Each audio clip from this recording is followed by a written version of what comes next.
There's a country beyond that which is known to humankind. A stray country. A country that exists west of October, whose borders are somewhere between midnight train whistles and the distant howl of a dog. A country that lies somewhere in the stitched and jittering static between radio stations.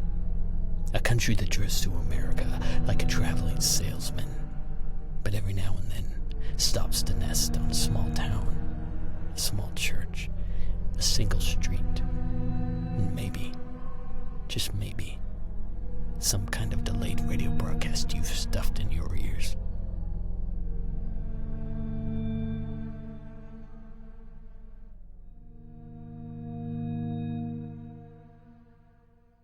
Chapter 4. Scarecrows dancing on the last of the dandelions.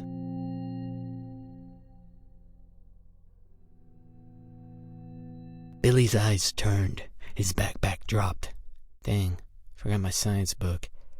He looked back to the school, the harbor of forgotten science books. It looked awful different. Friday, late afternoon, late in the leaf-crying season, having spit the kids free for the whole weekend. The kids, spat free, run like cattle for anywhere but here. Why, yes, the school didn't look much like a school anymore. No, it didn't have much color without the kids. Billy had never noticed that. The brick was too gray to be called anything close to color. The black was black. Even the windows were piss poor at reflecting the bonfires burning up in the trees. Having kids in the school fills it up, makes it feel full, shoots pigment in its veins, but here, looking back, it felt like a house on a hill. A murder house. What had taken a crime inside, and after years of stewing on the blood, caught by floorboards, the bones hid by basements, now wore the furrows of dead men's secrets on its face. The school didn't look like a school anymore.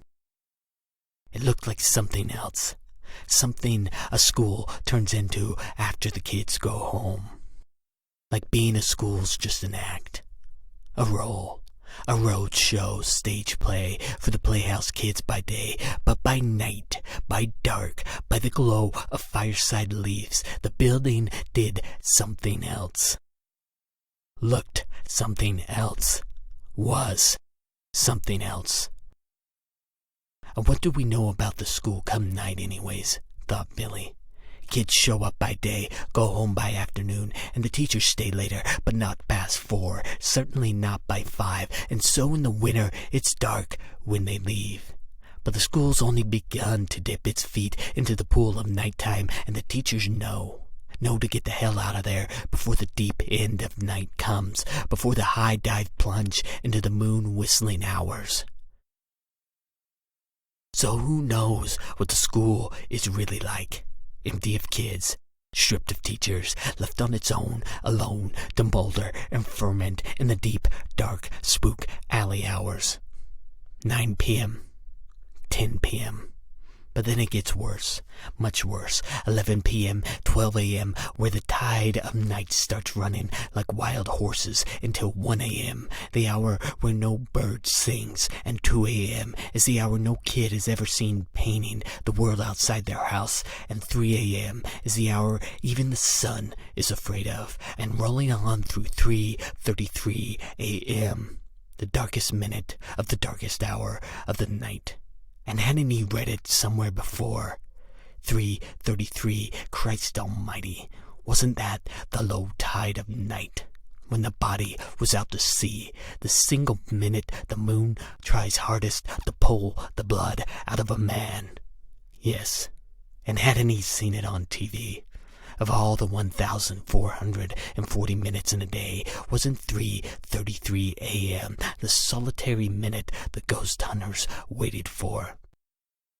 Their single minute of popcorn cinema, where they could harvest the carnival of ghosts from the crisp and electric past funerals on parade. Why, thought Billy, no one alive had seen school by the night of 3:33 a.m. No one. Billy swallowed. Except the janitor. The wind played the field music like it was a scarecrow ballroom. Billy looked to the school, standing tall at the son's funeral, strung stringy at the graveside. In there somewhere was the only person who had ever seen a school off script. A man with hands that could play garbage sacks like a first-chair violinist. A man who knew white plastic sacks by name. A Jesus shepherd to all garbage, who would leave the 99 to find the one, the Lord and Savior to convenience store sacks, the King of Kings to candy bar wrappers, someone who would know how to drive a garbage truck if occasion called. Maybe did, just for fun, for all Billy knew, because what kid ever saw the janitor arrive at school in a car? But rather, the janitor just showed up. Not suddenly, but in a way a kid can never figure out just when he had arrived. Kinda like how evening shadows sneak up on a kid who never watches such things grow, but pow, it's long, or autumn, which a kid might sniff coming, but never smell coming. Doesn't see the leaves begin to wilt or watch the edges become mummified, but wakes one day to see the whole world around sliced to ignition like a cigarette. Billy looked to the fence. The plastic sack was gone. Gone to the place the wind took all plastic sacks. "I'm gonna have to go back and get it," he said of his science book. "Sucks to be you," and Jack was off. "Hey, wait for me," Billy called after. "Whatever you do, don't run into the janitor," Jack called over his shoulder. "Jack, wait!" "What'd you say?" Jack bellowed back. "Jack, wait!" "Sorry, bro, can't hear you." "Yes, you did." "What?" "Wait for me," Billy hollered. "Oh, right. See you at home." And Jack's smile was turned. Crunching dead grass far off in the field. Billy, unable to join the song. Going. Gone. Just like that. Billy looked around. Listened to the great space of government land say nothing. He was the last kid on school grounds. And somehow, he knew it.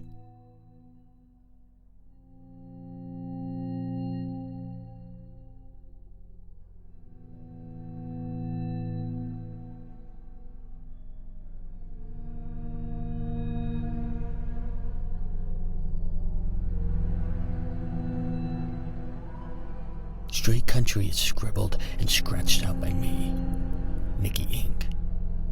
The shallow tide of sound is done up by my brother. Come back to the country. Bring a friend. Shout about it from the steeples. Shotgun your voice to the far reaches of your phone. Tithes and offerings can be proffered on my Patreon. Find directions at straycountry.com. See you in the country.